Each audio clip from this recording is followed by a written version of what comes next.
Welcome to the Photography Opinion Podcast. We discuss all things photo, video, and camera related. I'm Ben Lucas. And I'm Stuart Marlantis. And this is Photo Op.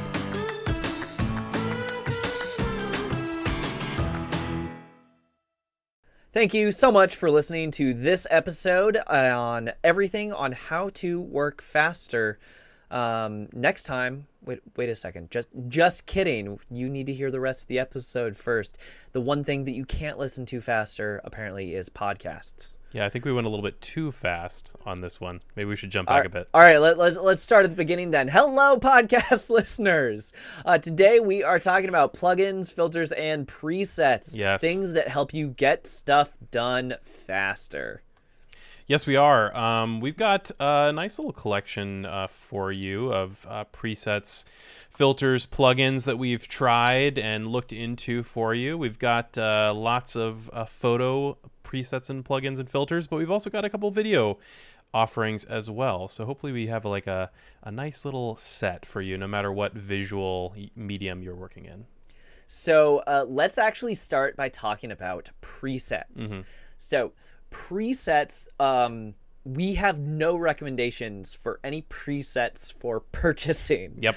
Presets, for the most part, are things that are so incredibly specialized that they're things that you should just make yourself. I know that there are photographers that say, here are my Lightroom presets, and there are probably video editors that say, here are my workspace presets, or whatever kind of presets. They're out there. You can buy them. However, our recommendations for presets are that you experiment and you figure out what you like doing and that you make your own.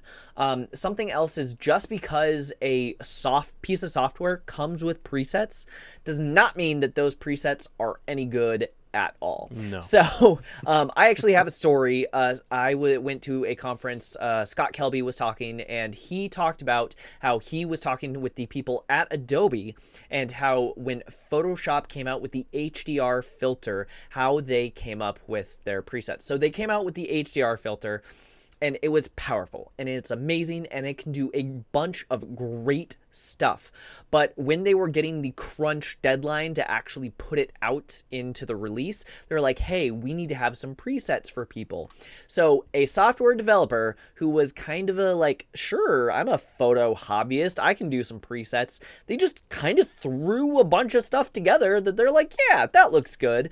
But if you have listened to one of our previous episodes on, what was it, imposter syndrome, we talk about the HDR hump, about how you discover HDR and all of a sudden your stuff looks terrible. Well, it's just some random person put together all of these presets for the HDR filter in Photoshop and then release it into the world. So then it is a very good filter. It can do great things. All of the presets, I mean, it could have been changed now, but when it came out, complete garbage.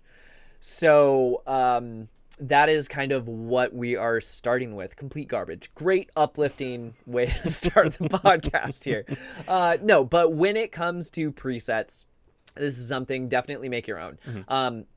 While I'm still rambling, I've got a tip on creating your own presets. So when you're doing presets, break things out into smaller pieces and smaller chunks. Because if you take an image from 0 to 100 and you're like, that looks amazing, I'm going to turn this look into a preset. The next time you try applying that, it is going to look wrong or look bad, and you're going to realize, maybe I only need 65% of it, and maybe I did like a slight color shift it doesn't need, and this one's vignetted way too heavily, and there are pieces of that aren't going to look good.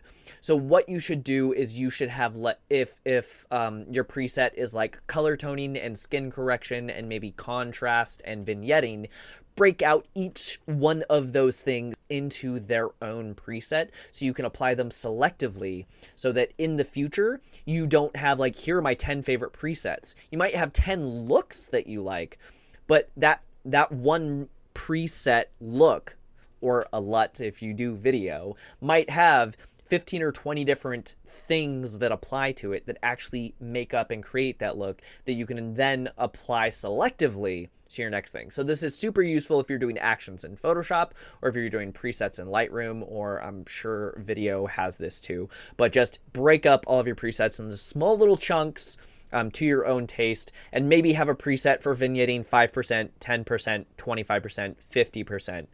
So that way you have presets for all the different levels, and then you can kind of roll back and hit the one that is appropriate for that photo. It'll make your life easier, make your editing faster, and you will thank us with all the time saved. I will jump in here really quick and say, yes, I agree. Buying presets or using the presets with software generally isn't a good idea. This can be a little bit different in video land. There potentially is some value to buying LUTs, which are sort of presets, or buying certain profiles for different cameras and stuff like that. There are some potential good options there. I don't really have anything to recommend, because this highly depends on your camera and your particular project and needs. But I will say that there have been a couple things that I've purchased that are essentially presets at the end of the day, noise profiles and stuff for specific cameras, just because otherwise I have to generate that profile myself, which is really annoying to do precisely. So for somebody to have pre-generated like a noise profile for noise removal later that you can buy for a reasonable price, that can be worth it. So there are a few little things in video later. There's exceptions to the rule, for but sure. That's it. Yeah. No, and even in photography, like there might be, you know, things that are worth it, but a lot of times it is people will sell a preset, and if you don't know how you got there, you're not getting any better. No. And this is something that you could have done on your own, versus the things that you talked about in video. Sometimes you cannot get there on your own without tons of work shooting that grain on like gray to be able to profile it, and then down noise correct it and apply that. Like, there are differences about the type of stuff you just talked about of purchasing LUTs and corrections versus like, oh, here's like make your digital camera look like film. Well, there are some presets that are like, okay, we actually scanned a bunch of old film and then generated like an algorithm based on that. And so it's like, those are good, versus someone who just like drags some sliders in Lightroom. Those are not great. I 100% agree that even in video, you should know how editing affects your footage, how to color correct, how to do all those sorts of things before you make a lot of, you know, purchase decisions around filters or presets, or use a lot of LUTs and stuff like that. Like, there are so many people who buy some, you know, classic blue shadow, orange highlight, you know, cinema LUT, and then just apply it to everything they shoot, and it looks really bad. And don't do that. Don't be that person. No, I do love me some split toning cyan and orange, though. And I'm not saying that's always bad, but I'm saying don't be the person that just applies it to everything. Most of the time it's pretty bad. Most of the time it's pretty bad. Cool. But I just had to jump in there and say, yes, absolutely. I have paid for a preset before. I'm not going to say that I never have. It's occasionally useful, but know what you're doing first. They are occasionally useful. So, filters and presets. There are, maybe one day in the future I'll make a video on how to make your own presets for Lightroom or something. But for the podcast today, that is kind of where we're going to leave that. The rest of this is going to be stuff that you can buy. Some of them might be free, but most of this is paid stuff, but things that we think are neat or useful that we have used ourselves or wish we could use ourselves. Yes. So, with that in mind, let's get going. Stuart, take it away. What are we talking about first? We're talking about plugins, and I'm going to specifically cover AI plugins first, because that's a really hot topic right now. Okay. One of I've tested a number of them just to kind of see what's out there, and some of them I've actually used before, like in my own work. And one of the ones that I can recommend right away, or at least recommend a company, a provider of plugins, is Topaz Labs. Now, Topaz does a whole bunch of different things. They do like an AI sharpen, Gigapixel, which is like an upscaling program. They do a denoise program, a masking, AI masking to help refine masks. They do a general kind of adjustment thing where you're surrendering editing decisions to an AI, and you're just like, go nuts. What do you think it should be? And then there's one that I think is very niche, but probably the coolest thing they offer, which is video enhance, where you can upscale really low resolution video. And I've experimented with, everything from taking like HD footage and making it 4K to like taking VHS recordings and upscaling them to HD. It can do some really fantastic things, and I will say it's certainly not perfect, but it is really impressive what it can do, what it can pull out of just really horrible, blurry, nasty, low res footage. It does a surprisingly good job.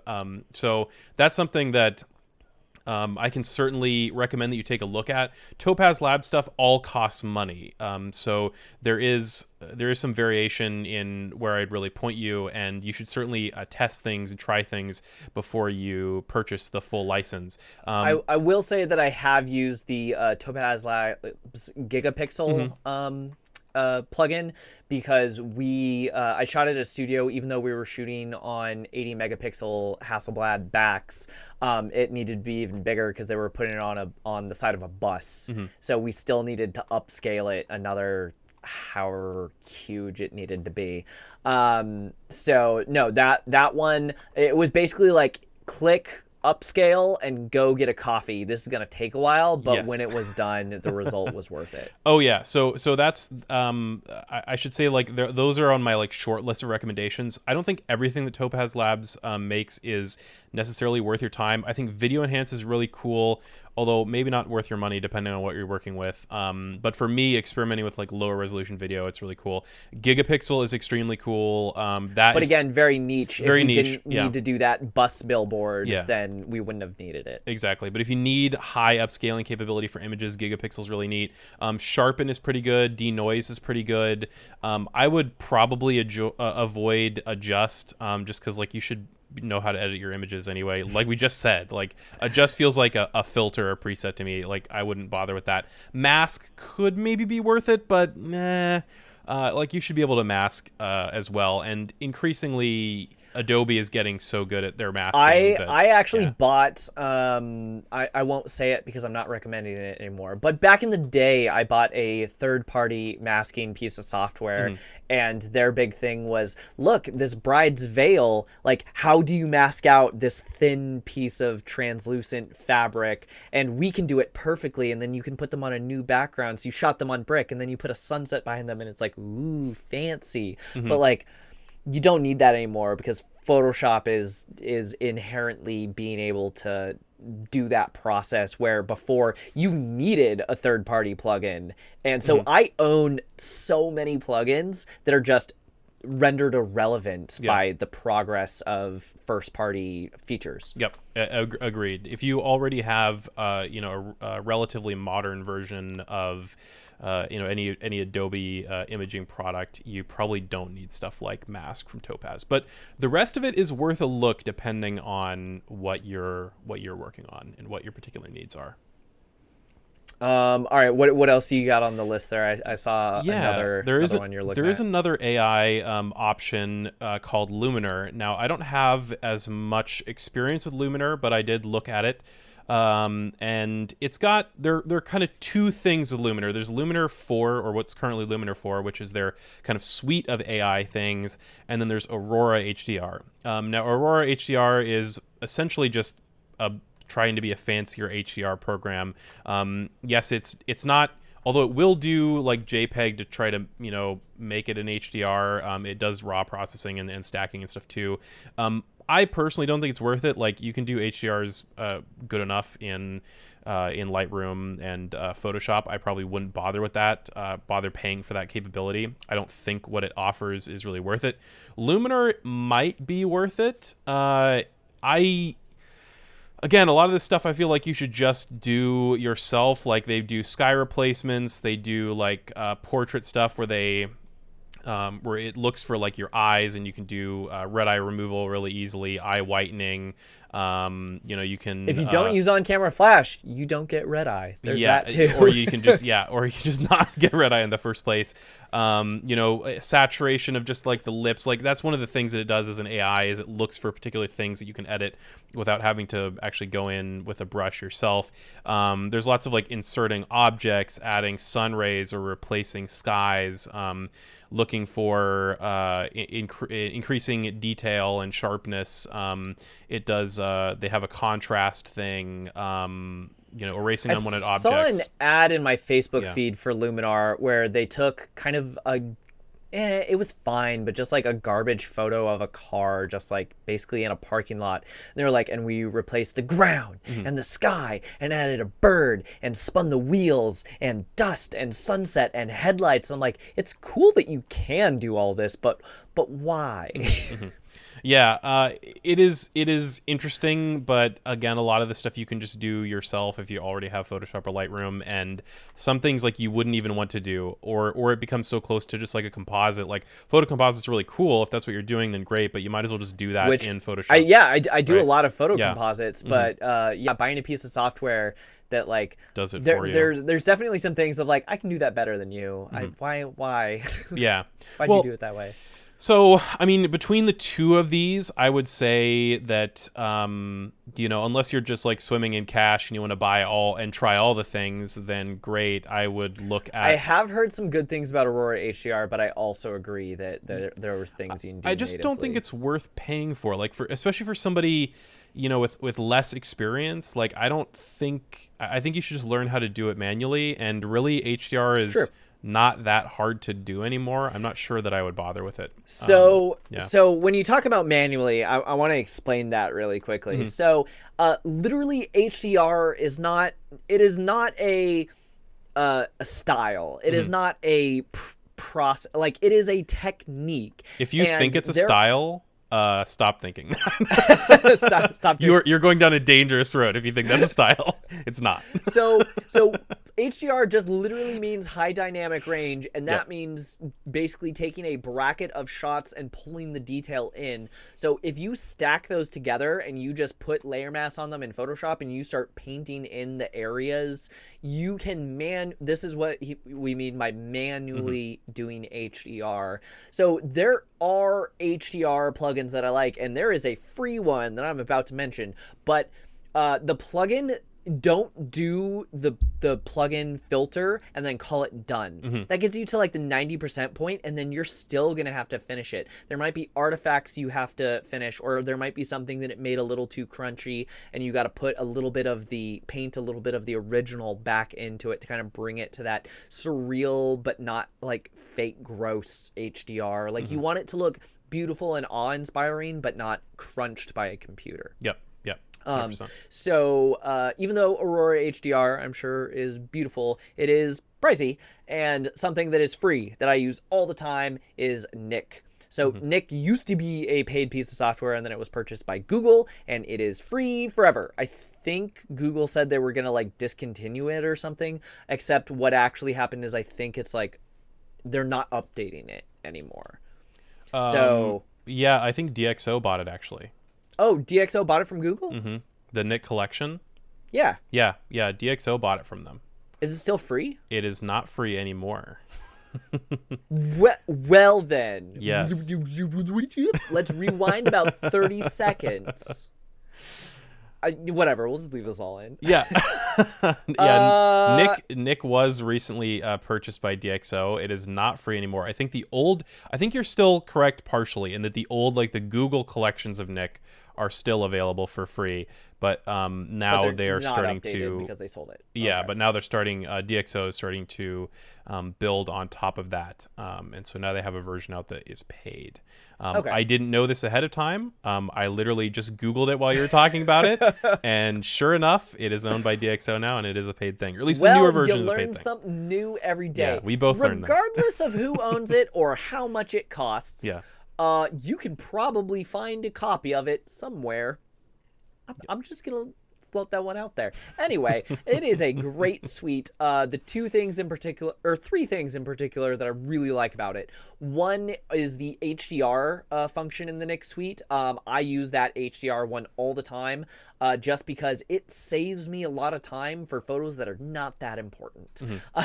If there's a photo that is really important, I'm doing what we talked about earlier, and I am doing my own manual HDR by throwing them all in a stack and kind of starting there. The other thing that I'll do is I will run the HDR filter, use that as my base plate, and then stack little bits of all the others, originals, if you will, to kind of bring it back to where I want it. So I use that as like a starting place and then keep painting on top of it.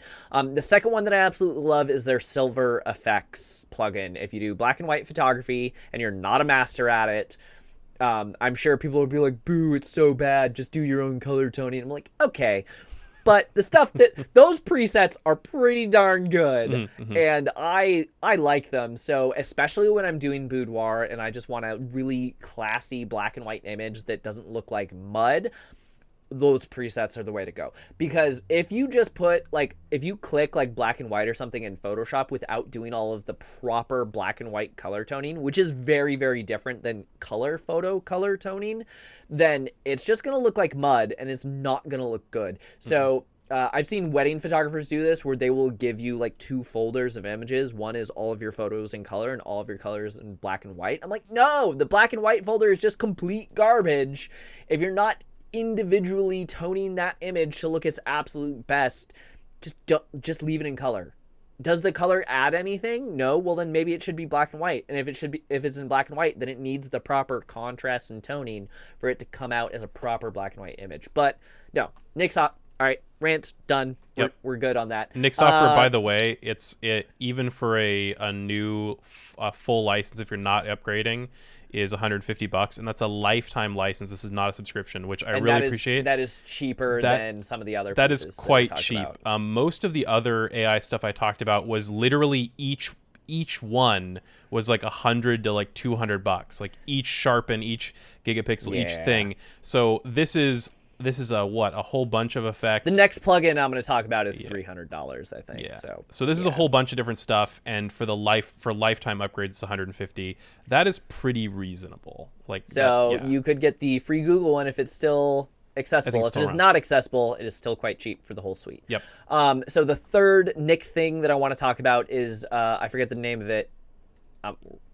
We'll Google this real quick, I guess. It is the Film One. Analog effects. Analog effects. Thank you. So this is the one that we were talking about, where they scanned actual film, and they came up with the algorithm for what that film does to your photo, so that you get proper analog film look from a digital photo. And some of them are a little bit crazy and like drags too much, but you can always kind of just drag down the opacity of that and just add a hint of that. That's something else that I love doing for my color boudoir shots, just to kind of like mute some of the tones. I want to say it's the Fuji 400 that I really like, but it just adds a little bit of that kind of like old school sexiness to it, to your photos. That so if you don't already have a ton of that, don't just do someone's random like, oh, this will make it look like film, because what that generally does is just adds like a curves layer that like does like cross processing or some garbage to your photo. This actually adds grain from scans of actual film of that stock. Yep. My dog agrees. He also likes this plugin. So sure, you could do that manually yourself if you spent like the rest of your life in the So that's one of those things that we talked about at the beginning of like, this or is you just could buy one of those those things worth getting. They've also got a denoiser and a sharpener too. So if those I've never used those. If you check those out and those do good enough for you, then don't spend like $200 individually on other AI ones. Just buy the whole thing, and then you get all this stuff. Yeah, there you go. Before we leave photo land and start talking about videos, do you have any more? I know I have one more. No, those were my main ones, Luminar and Topaz. Yeah. Sweet. I have one more. It is, I mean, they also do video, but the company is Imagenomics, and it is the Imagenomics plugins. So specifically, it is the skin retouching plugin. So it is expensive. It is real expensive. It's like $300 for something that you could absolutely do yourself. And for many years, I did. Here's the deal. If you are doing this as a professional, how much time are you spending retouching photo after photo after photo after photo the manual way versus just running a filter on it? Now, here's the thing. If I'm doing something for like a magazine or a high-end commercial portrait, I am dodging and burning the pores and I'm doing it right. Yep. But if I'm doing a senior picture and they want their 80 images and, you know, they want them all retouched, you better freaking believe I'm running a filter on those 80 images. And then, there's still something to be said for manual retouching of like, if they have a zit, the zit is just going to look a little creamy and less red, but it's still going to be there. That is something that manual retouching, AI is never going to get rid of that. You still need to go get rid of that zit. However, if their skin is just, if like they applied too much makeup to cover, rosacea or something, and it's a little cakey because they didn't get a makeup artist, the filter will smooth that out. If, they just have a lot of wrinkles and pores and you want to take 5 years off them, you can just apply it just the littlest bit, like 10% opacity, and it will just kind of smooth that out to the point where they still look real. They still have pores. They don't look like a Barbie doll, but the client loves the images and they're happy with it. So for a lot of wedding images, like close-up portraits, senior images, family portraits, I will just run that at the end as kind of a last process. And then sometimes I'll do a little bit of manual masking with it as well, so it's just hitting the skin, so it's not smoothing out all of the like hair detail texture, because I still want it to look like a good photo, not that I just like applied a smoothing filter over it. So I have one very question. expensive. Yeah. Do they have a slider that allows you to reduce or add age by number of years? No, but I hear Photoshop does that now. I haven't. Here's the thing. Random tangent tip about upgrading. If you are in the middle of a project that you need to finish, like a client project or just something that you're working on, do not upgrade your software until you are done with that project. Because inevitably, something will break and you won't be able to finish the project on time. So I haven't gotten around to actually updating it and playing with all the like face of like, hey, what age do you want them? What gender do you want them? How much beard hair should they have? I think it's just this weird face filter that Photoshop introduced. I haven't gotten to that one yet, but no. So, but if you do upgrade Photoshop mid-project, it will remove years from your life slider. So don't do that. Oh, ain't that the truth? No, before we leave Imagenomics, it is expensive. It is something that I avoided for a very long time. But if you're a professional who gets paid for this, a one-time fee to get your time back is immeasurable. Just freaking do it. And it's the thing that all the other pros use. They would say, like, I can show you the manual way, but this is what I use. So why wouldn't I just tell you to also use the same thing? So sure. That's where I am with that. Cool. That probably took a little bit longer than it should have, but it's a discussion worth having. Why would you pay so much for something you can do yourself? Well, how much time does the manual way take you, and what are the results? Yep. So now, really quick, we have a few video plugin options, all of which I have experimented with before to varying degrees. The first one that I'm going to recommend is probably like my number one of these that I would recommend for pretty much everybody, and that's Neat Video. Now, Neat Video it's just for noise removal in video. There are varying prices depending on the resolution, the output resolution, and if you're getting multiple plugins for Premiere and After Effects and stuff like that.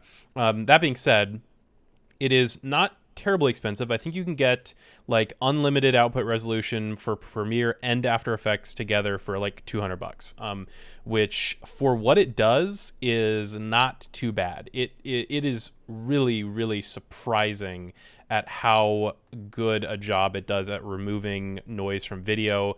while still preserving details. Yes, you can push it too far. Yes, it does require a heck of a lot of processing time, like the AI software that we talked about before.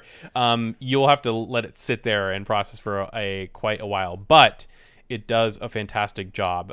Just don't run noise reduction through Neat Video and warp stabilization at the same time, because your computer will melt down and you won't have a computer anymore. So yeah, Neat Video, definitely worth a look if you are shooting in low light a lot, or even if you just have a project coming up that you might want to push your camera a little bit farther than you normally would. Definitely test Neat Video and see if it works for you, because for me, I've used it many times and it's just awesome. So yeah, check that out. Awesome. Let's see. Let's keep going. Another one that I have used a number of times and is more niche but still interesting is Real Steady. Now, Real Steady was kind of from my understanding, it was the brainchild of a drone pilot who wanted to, before we got better and better electronic image stabilization in action cameras, he wanted to make really nice, steady, swooping videos from his little teeny, rattly drones. And however this came about, they eventually made this Real Steady software. And for a while, it was like the only way that you could get just super incredible post-production stabilized video. Again, lots of processing time. But now GoPro has purchased them, and they're integrating more and more tightly with GoPro. You can still apply normal cameras to it, but like GoPros now have really deep integration where you can get even better performance and better stabilization out of it. It is really interesting. Definitely try it if you need something like that, if you're using action cameras a lot. It can make things look unnatural, but I will say that pretty much it always looks cinematic. I was going to say, how does it compare to like warp stabilizer? It's way better than warp stabilizer. Like you don't get those, like with warp stabilizer, you get kind of like different planes within the image that have different amounts of stabilization, and like the foreground looks okay, but the background is like way jello-y. You don't get that with Real Steady, or at least I should say, like, you don't get that without really, really pushing it a lot more than you would warp stabilizer. And there's some clips you just can't save. Yeah, we'll put it that way. there's always stuff that software can't save. One of the things that it does really well with action cameras, like later GoPros especially, is the GoPro. Your GoPro will record from its gyroscope and accelerometers. If it's a late enough model, it'll record that information, and then it'll send that to Real Steady, and Real Steady will actually have physical data that it can use to try to cancel out and stabilize this video as much as possible. So interesting. Yeah, that's one thing that it can do that like Warp Stabilizer can't realistically. And it does a surprisingly good job. So it is pretty expensive. People have been asking for some sort of discount or some other price range for a while, because for a long time it was literally just $400 straight up. That's it. Now there is a GoPro specific one that's $99, and that might be worth it for you if you shoot with GoPros enough. There's still the $400 option and or $399 that's for After Effects, and that just, you can apply that to any camera with varying degrees of success, but still generally pretty good. But yeah, $400 is hard to swallow. There are free trials for both, so definitely test it before you spend $400. Everything on this list, test it before you spend money. Yeah. But yeah, the $99 one, if you shoot with action cam or with GoPros a lot, that might be worth your time. It's pretty interesting what it can do. Nice. And to close out this list, I think you have more experience with it than I do, but I have used it before. Twixtor. So yes. Twixtor, way back in the day, before cameras were actually getting good at having high frame rates. Mm-hmm. I remember when it was phenomenal when you could shoot on a Canon camera at 60p. Actually, Canon has not advanced that much. It's still phenomenal to be able to shoot on a Canon to shoot 60 frames per second. Come on, Canon, get it together. Get it together. Anyway, no, so Twixtor, basically, as far as I understand it, correct me if I'm wrong, it interpolates the frames way better than your, like, Premiere copy would. Correct. So that you can get super slow motion footage, and it twixts your frames, you know, like if you did animation back in middle school, you'd add a twixt because... Twixtor. Anyway, so it basically it turns your normal footage into slow-mo footage, and if you have slow-mo footage, it turns it into like scientific slow-mo footage. Yeah, this is another one that you can only push it so far, and really the more frames you can give it, the better. But this is a thing that, like, you saw, actually, speaking of GoPros, this is a piece of software that you saw GoPro, the company, abuse a huge amount, especially in the earlier days, like in the Hero 1 through 4. Like, they would throw Twixtor on everything for these, you know, amazing shot. Like, you know, somebody going off a ski jump and it's just like super, super slow. And you're like, how would a Hero 3 at the time that wasn't capable of high frame rates, you know, how did they possibly pull that off? It's like Twixtor is the answer. They use this a lot. And it does quite a good job. You can't really, you know, scale up from like 24 FPS or anything like that. But if you're going in with, you know, at least 60, it can pull some pretty incredible footage out of it. There can be some weird... there are definitely some weird jello artifacts. There's some artifacts. If you feed it 24 and you try and get 200, it's gonna look weird. Yeah, but the difference between like scaling 60 FPS to, you know, 240 on just natively in Premiere versus using Twixtor is like a night and day difference. Like you could be fooled by Twixtor's output, and you're not fooled at all by Premiere's native output. So definitely worth checking out. It again is a niche kind of thing, but yeah, and it's also $330. So again, use a trial, test it, figure out if it's going to work for you, if it's going to be worth the money. But yeah, Twixtor is quite impressive, and I don't know what their secret sauce is. Like, I don't know why Adobe doesn't purchase them, because that would be incredible to have a built-in. But yeah, check out Twixtor. Slow-mo. Awesome. So those are all of our tips on presets and filters and plugins to make your life easier. There are a couple that actually do things that you could not do on your own, like Twixtor and some of the AI stuff. And then there are some things that just make your life easier by doing the thing that you wanted so much faster than you could manually. So that wraps up this episode of the podcast. What are we talking about next? Well, this is a more of an introspective episode. I think our next episode, a letter to younger me, is what we've been titling it internally in our production process. We're going to address ourselves fresh out of high school, and give ourselves some tips from the future. So that is going to be our next episode. It should be a fun one. One tip is buy toilet paper and stock in Zoom. Yeah. Yeah.